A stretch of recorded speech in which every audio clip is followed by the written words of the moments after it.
Aynadan gözlerime bakıp kendime, ne kadar da yabancıyım başkalarını. Mutlu etmek için güzel ve iddialı sözler sarf ederken kendime neden bu kadar yabancıyım, bunun farkına vardığımdan beri kendimi hissetmeye çalışıyorum. Ve topladım masada serdiğim bütün her şeyi. Gitmek mi? Hayır, kendime dönüyorum. Hala ama hala kalbimin kendime olan soğukluğunu anlayamıyorum.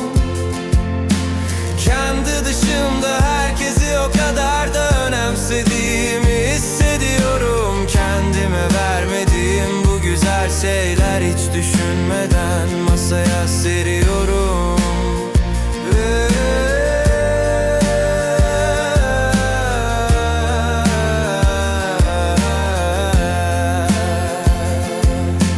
Herkes yedi içti, hesabı da ben ödedim yalnızlığı da.